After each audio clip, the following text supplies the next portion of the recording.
Hey everyone, today I will be sharing how I built $1 million business after getting fired.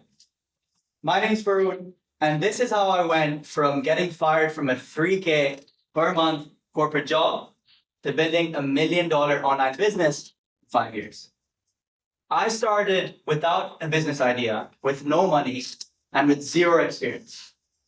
I also grew up in Pakistan where the average income is less than $150 per month.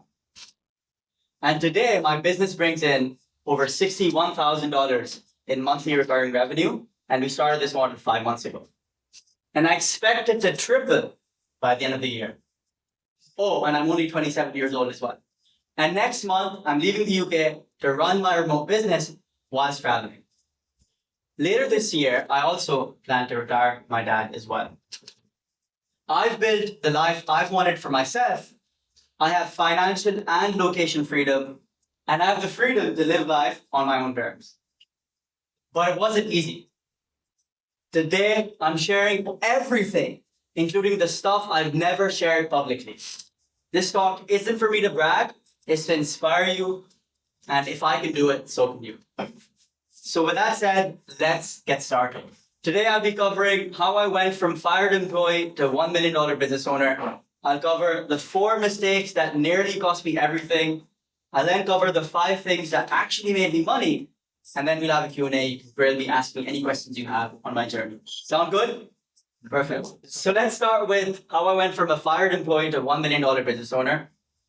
So 2019, I joined KPMG as a graduate at the young age of 21. Here's a picture of me in my first month at a client site in central London.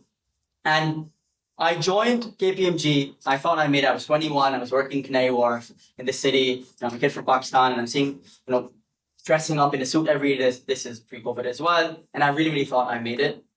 And despite being a really good performer in my A-levels and my university, I was doing poorly. I really hated my job. And there's a really interesting story as well. My 4th month, I was in FTSE 100s. FTSE 100 like the S&P 500 in the US. Client, I was in the boardroom like this. And I remember we had a partner, which is like the top dog in the consulting firm. And he walked in. This guy had gray hair and he couldn't stand straight. So he literally walked in like that. And I saw him walking in. And then my colleague, George, was like, oh, wait, it's Reese's birthday. Thank you, Reese. I was like, well, that's super cool. How old is he? He's like, estimate. I was like, it's probably 73 or 74. And he's like, no, man, are you crazy? He's not 73. He's like, what, is he 65? He's like, no, mate, he turned 53. I was like, this guy is 53 and he can't walk straight. He has a head full of hair. He has no wife and kids. And that was the day I realized that's a life I don't want. Because when you're in a job, you need to look at where your bosses are. And because you're going to end up like them. I was like, I don't want that person's life. That's terrible. So that's the day I realized I want to completely never ever work in corporate, not have a job in the city, and kind of then I started looking into entrepreneurship, right? So that's 2019, and I was a very bad performer as well. I got put on a performance improvement plan. I wasn't doing my work on time, and I generally just hated my existence there. And throughout my time at KPMG, I was just obsessed with startups, entrepreneurship, people making online income, and that's what I focused on. So in 2020, next slide please, I got fired, and it's the best thing that happened to me. So this was July 2020. And 3 months before that, in March 2020, I moved back to Pakistan to work remotely. And I was really working hard to keep my job for a few years and just achieve the targets they gave me. Despite all of that, in July, I got a message saying from the HR saying, we want to have a catch up on your performance. They give you some next targets. I never thought it was a firing button. I jumped on the call. There was one HR person and the partner. It was a different partner, not the guy with the gray hair. And he said, okay, let me just walk you through what's happened. This is your performance. Do you care to explain why this happened? And I explained to them, look, I wasn't motivated and enjoyed the tasks. And I was very honest because I just didn't want to lie. And I told them I didn't the tasks, I didn't enjoy the work. And ultimately, they said, cool, we're going to take 5 minutes to reflect on your answers, 15-minute call end to end. And they said, we're going to leave the call. They left the call and they came back in literally 2 minutes, less than 2 minutes. Said, okay, cool, we've made our decision. And they said, you've been made redundant as of now. With the next few hours, we will revoke all of your access. And if you have any questions, you can shoot them over email. And literally that same day, like my laptop got shut and everything, and they gave me like one email to send the laptop back to the UK. Anyways, that's a picture of me. I think a few days after I got fired, and I was honestly, it was being fired. I was happy about that, but it really struck my ego because I never thought I was bad enough to get fired. But a few days I was really, really sad. I was really, really like thinking, like, wow, what could I have done differently to keep this job? My parents were really disappointed. I come from a Pakistani family. They wanted to see me become a chartered accountant. My brother's a doctor, and they're very, very disappointed. And I didn't really care about KPMG. I was just what really hurt me was like the disappointment I brought to my family. A few days later, I was actually like really happy and excited. I was like, wow, now I can full time try to become an entrepreneur. For like the next 6 months, I went on a speed run. I tried drop shipping, I tried affiliate marketing, I tried like a gym wear brand. I tried basically so many different businesses. I also started a YouTube channel, and none of them worked. I had over £14,000 in savings. I've saved a lot when I made a KPMG, and I blew away at £10,000 of that. Just courses. I spent so much money on Facebook ads. I spent money on trying to launch a gymwear brand, and I made no money because I was focusing on the wrong things. So I'll talk about the mistakes I made in a bit as well. The long story short, 6 months in, I realized, I've lost all of this money. I haven't made any progress. I made zero pounds in sales. And then I realized, I was humble enough to realize that I'm not good enough, and I need to learn from people who are better than me. So I then thought, okay, cool, now I'm going to join a startup and learn from entrepreneurs. So then 2021, after 6 months of applying for startups, I finally got into a fintech startup. And my whole goal when I got in, because I was getting offers in consulting between 40 and 60K. That's the kind of interviews and offers I was getting. I turned all of them down. When I say offers, I mean interview requests. And I joined this startup. I got paid pretty much the same as KPMG. But my whole goal was to work as closely as I could to the founders. And I was basically the CEO's right hand. Not only did I work with the CEO, I also worked with the chief product officer now who works with me actually. And that's all I did. Like I didn't care about money. I only cared about learning about how they built the business from zero. And I basically learned how you can build a business with minimal infrastructure and purely through partnerships. They started a fintech pension stack. They weren't holding the money. They didn't even have a license. They basically partnered with people who had the license, who had all the regulatory kind of checkboxes, and they partnered with them and they built this kind of product on top of that. And I was like, wow, this is like pretty smart. Like it usually takes like 10, 20 years to establish something like this, did that in a year. And that really opened my mind up to like how you can like leverage other people to grow. But anyways, I worked in that company for a year. I went from analyst to team lead in 3 months because I was really, really obsessed with, okay, now I need to be a good employee. Because once I am a good employee, I need to learn from these people. Once I'm a good employee, I can definitely be a good entrepreneur. So in 3 months, I became team lead. In 6 months after that, I became a manager. And then a year later, the business was pivoting and my role was at risk. And I remember seeing that email saying, okay, cool, we're shutting down B2C or moving B2B. And as soon as I saw that, I was like, okay, cool, it is time for me to move on. Because I remember I was just not interested in the whole B2B space and like the whole direction the business was going in.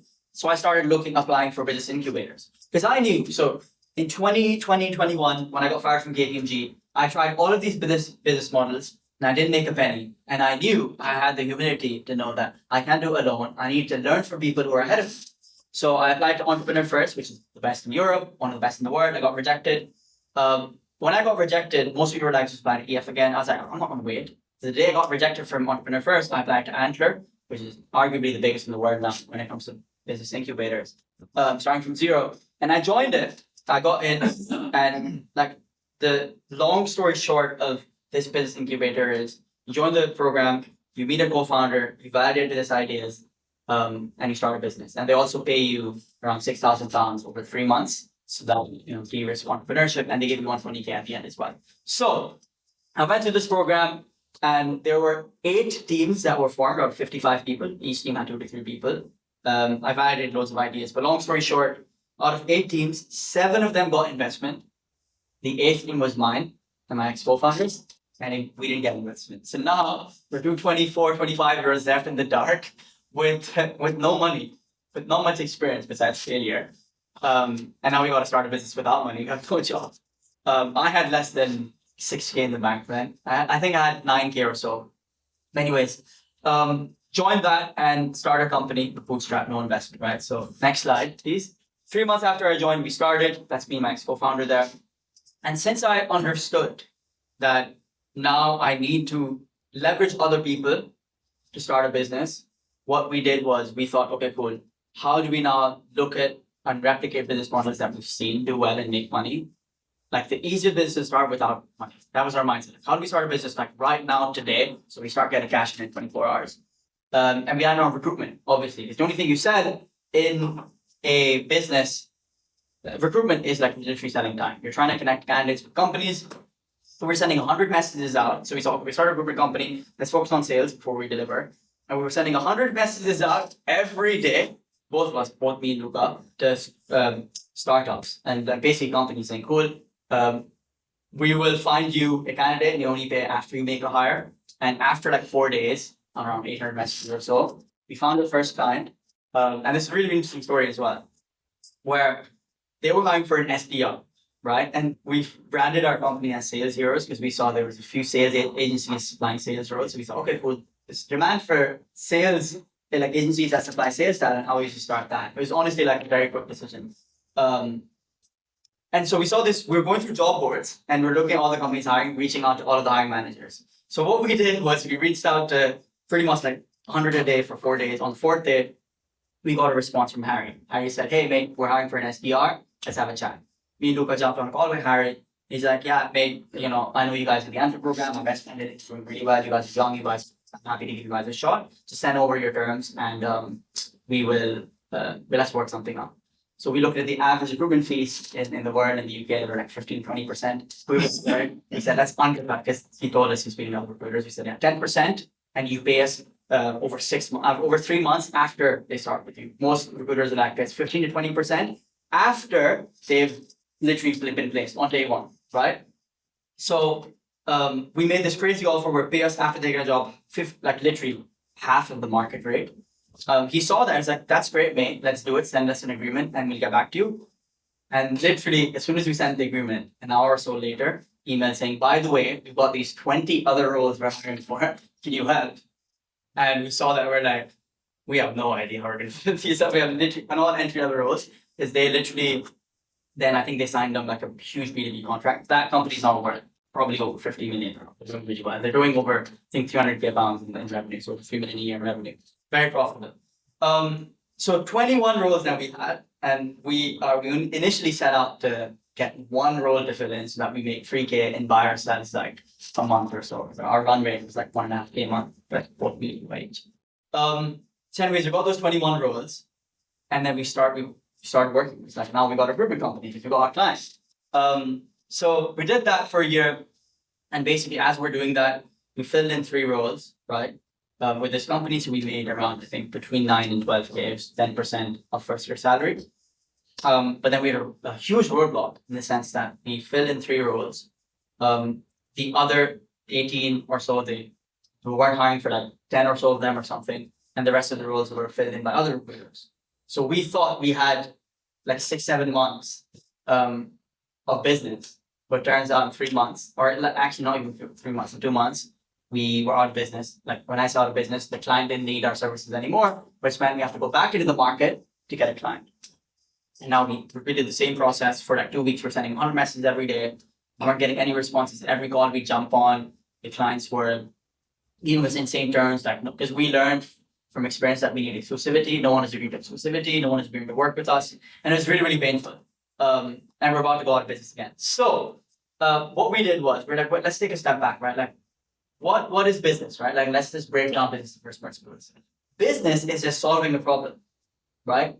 And as we were recruiting, we spotted a huge problem, and that was we posted a job ad out for our client, and that was mostly international students who were not getting jobs here. And then we see these great candidates from Warwick, LSEs, Oxford grads as well, who were really struggling to get just interviews. And me look over it as holy shit, like these people need a lot of support. Like they're barely getting interviews. Like these people are really struggling. So that's where on March or so, 3 months into the business, we realized this is a huge problem. Because what we learned from the business incubator was that you should focus on problems, not ideas. So we pivoted. We thought, okay, let's go from a B2B recruitment company to a D2C direct to consumer business that sells to students. And now we're like, okay, cool, we've pivoted, we've gone from sales heroes to international heroes because the students we placed were also international students, right? Because they're really good. And there's like, they were really hungry for support. But then we wanted to build an offer to sell to them. But obviously they didn't have money. They were great, but they didn't have no money, right? So we started thinking, okay, like how do these people have a problem, but they don't have money to pay. So how do we find a win-win?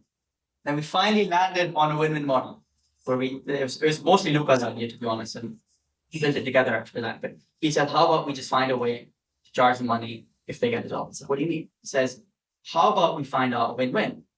So we did a whiteboard session for 3 hours and we realized, okay, cool, let's make it a no-brainer for students. And the no-brainer basically is, let's just test it. Let's just test it and let's just say, okay, you only pay if and after you get a job. And we'll coach you for free. If you don't get a job, you don't pay us anything. You pay us nothing upfront. We just said, okay, let's test that. It's like, most people don't even believe it anyways. We tested it. I made a LinkedIn post. And I think we got like 200 applications in a week. And I was like, holy shit, there's demand for this. People want to pay after they get a job. It's a win-win. So, it made sense that it would work. But then again, like we were nobodies, or 24, 25-year-olds. I mean, I got fired from a job. He had failed businesses. So we weren't the best ourselves. I had KPMG, working with VC. So anyways, we started that model and we got over 400 applications over 2 weeks. We picked the best 10 people and we trained them. We coached them every day for 90 days. And then we picked 10 of them, 8 of them accepted the offer. And then out of the 8 people, 7 of them got a job. And then they just paid us in installments from their salary. And that was just the birth of International Heroes. We ran 3 cohorts. As I was getting people jobs, I was saying like, wow, there's like, a lot of people are asking me about, like, okay, you have these people get jobs, it was just secret, or they're applying, like just in person and calls. So I started sharing my learnings on LinkedIn. So once I was building this business, I started seeing my following growing. So I started at 4,000 followers and like, I kept posting like pretty much 3 times a week. And in June, I kind of planned this guerrilla marketing stunt or whatever you call it, where we got a banner. It's not on the slide, but let me show you guys. Went to Canary Wharf, I took a picture. That post went viral and I hit 3 million views. I had 10,000 followers.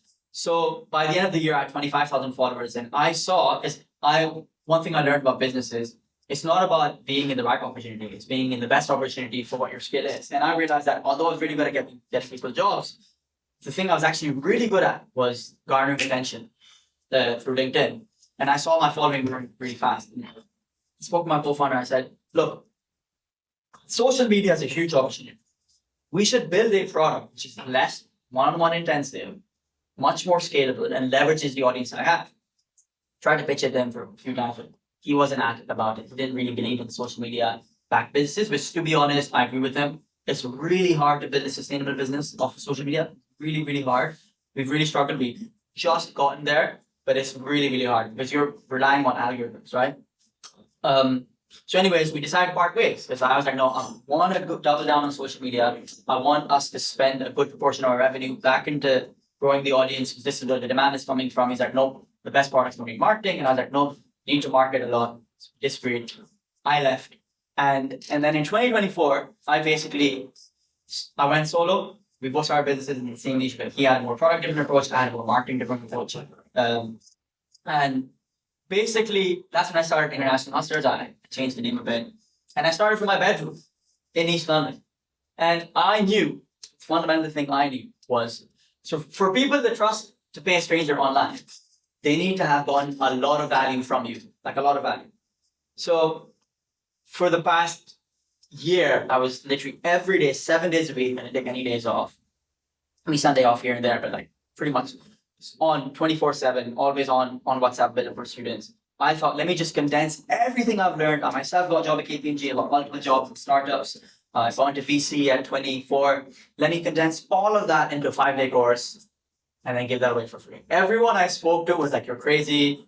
Once you give it away for free. They're not going to come to you. They're not going to want to pay you, blah, blah, blah. I was like, I don't care. Let me give away a lot of free value and then they will come and the good karma will come back. So I made a post and I said, I'm doing a 5-day course where I'm covering exactly how to get a job, how I got jobs in hundreds, got jobs through my systems. And I covered in a 5-day live course.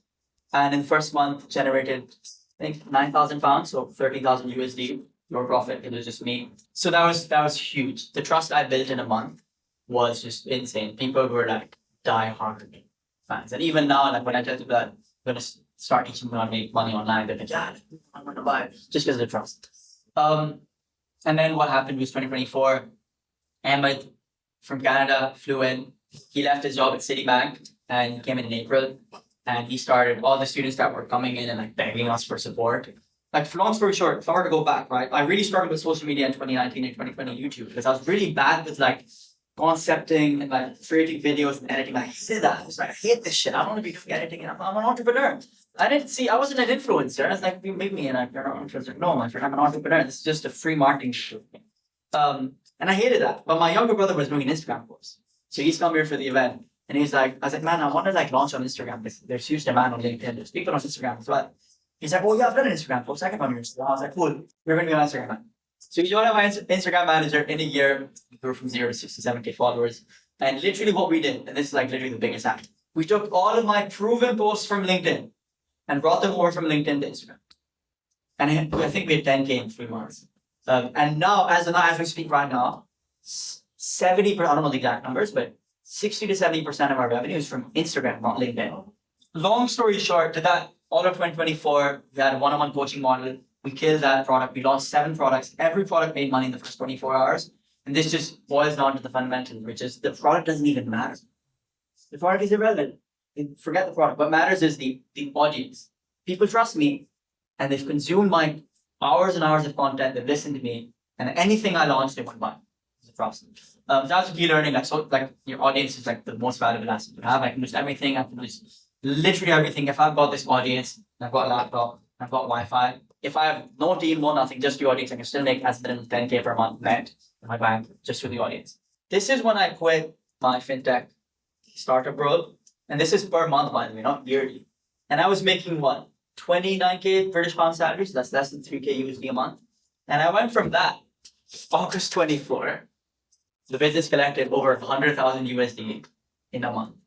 That was over 43,000 pounds in profit that I made when I was 26. Where I kind of exploded over here was when I basically, December 23, I broke up with my co-founder, went all in on social media. That was it. That was like, okay, cool. Now I brought all of my expertise over to school.com, which is a community platform. And then this is the backbone of the business. And this is basically 66K on Instagram. And then I've got 77K on LinkedIn. And as you can see as well, short form content has gone more and more relevant in the past year and a half. So I have more followers on LinkedIn. And I have like what? 10,000 more on LinkedIn, but Instagram generates 60 to 70% of the business revenue. Instagram is really, really powerful. Obviously, it depends on the niche, but we see that the followers from Instagram are much more local, trust way more because they've seen me in video form. LinkedIn is next. So there's that. This trust is insane. And yeah, so that's 2024, 2025 now, after a lot of back and forth and speaking to a lot of people who are well ahead of me. I'm now finally leaving the UK. I love the UK, but I'd rather have location freedom. So I'm leaving the UK to become a digital nomad next month. That's the story. That's how I went from $0 million business in the sense that last year we did $1.1 million in revenue. So now that you know my story, now let me show you the 4 mistakes that nearly cost me everything. Mistake number 1, believing I need an idea. So when I got fired from KPMG, from 2020 to early 21, so 6 months or so, the only thing I was obsessed with is how do I find the idea? As every entrepreneur I meet, or want to be an entrepreneur, they say, I need an idea. Like, where do you get the idea from? Where do you get the idea from? And I tell them, you don't need an idea. So I tried, let me try Gymshark is popping off in the UK. Let me bring that to Pakistan. Let me try Gymshark. Dropshipping is working. Let me try dropship from Pakistan to the US. Winning idea. I was focusing on the wrong thing. Huge mistake. The idea doesn't matter. You don't need an idea to start. And I'll get to what you need to start as well in a bit. Number 2, not willing to do free work. So when I tell people, yeah, you have this service, you have this skill, Why don't you sell it? Oh, but no one's buying. I tried. Yeah, what offer did you give them? Oh, yeah, pay me 3K per month retainer. No, you can't go on the marketplace and ask for money up front until you've got proven testimonials. So if we could go back to the free 5-day course, please. Just for some context, guys, I had 32 people get jobs when I took this picture. 32. So 32 people worked with me. 30 of them got jobs. I had over a 95% success rate. And even then, I did a 5-day free course. You have to be willing to do free work. That separates people like me from other people who are smart or even smarter than me, but don't want to do free work because I believe that I do a lot of free work and good would come back. That's what I believe. So you have to do free work. You have to offer free value. Otherwise, a stranger will not trust you to pay you more. So not willing to do free work is the second mistake. Like I was trying to start a gym wear brand, right? And I got like 10, 20 samples and I was trying to see which people like. I could have literally, I had money in the bank. I had like 14K saved up. It's a lot in Pakistan. I could have put like £1,000 to the side, gone like 100 shirts, £10 each, really high quality shirts, and just distributed them to like 100 gyms or like 10 gyms in Karachi, the biggest city. I didn't do that. I could have literally done that. They could have given me free feedback, but I didn't. I'm glad I didn't because now I think this is the best space I'm in, selling information online. But point is, I didn't do free work, and basically 2020 to 20, it's taken me 5 years to finally become a millionaire. I could have become a millionaire at 2024. Number 3, trying everything alone. So throughout this whole journey, I tried dropshipping, tried gymwear brand, tried Amazon, FBA, tried affiliate marketing, all of that. I was trying everything on my own, watching YouTube videos. You could never succeed on your own. It's just pointless. Every billionaire you see had a lot of people behind them telling them exactly what to do, what decision to take. So I was trying everything on my own. All I did was lose money, waste time. No point. Don't try and do stuff alone. Try and learn from people ahead of me. That's mistake number 3 I did. Mistake number 4, looking for winning ideas. I mentioned that before, but like, idea doesn't really matter. I spent so much time. I was even looking like, okay, Gymshark did this in the UK. Let me see like what these other companies in India did. Let me bring that over to Pakistan. I was really obsessing with the ideas. The ideas don't matter. Like, if I have no skill set to add to the idea, it's never going to pop off. So that's a huge mistake I made. I was really obsessed with that. Oh, what's that person's idea? That's a great idea. And like the real OG entrepreneurs know that ideas don't matter. Execution does. If you're a good executor and you have a shit idea, you can get a good business. If you have a great idea and you can't execute, you're not going to do well. Anyways, so now that you know the mistakes I made, let's talk about the 5 things that actually made me money. Number 1, you don't need an idea. You 100% don't need an idea. So when I quit my job at Raindrop, by the way, I should be extremely risk averse, even more so people who were born and bred in the UK.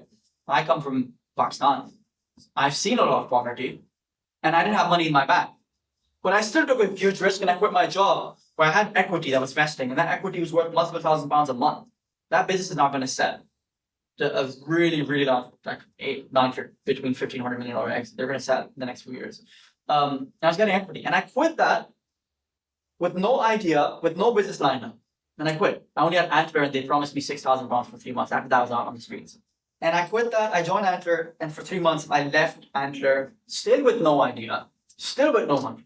But I still didn't give up. I was like, I don't give a shit. I'm going to start without money. I don't need an investor.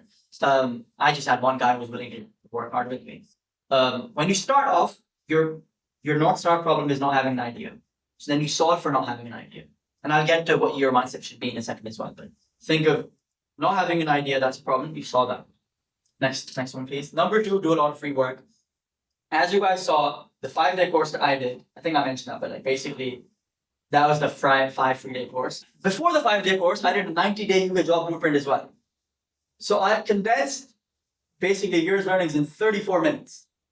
And I thought, okay, everything you need to know is in this 90-day UK job blueprint. And I got 1,000 members in my free community in a week.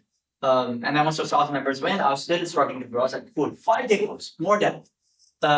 So you have to do a lot of free work. And I think the biggest determinant of my growth on social media, not money, is these free courses. Number 3 then we have is join a community or pay for a mentor. So if you look at like when I actually started becoming successful or actually making some progress, I joined Antler, which is a community of people who want to become entrepreneurs and also mentorship on how to start a business.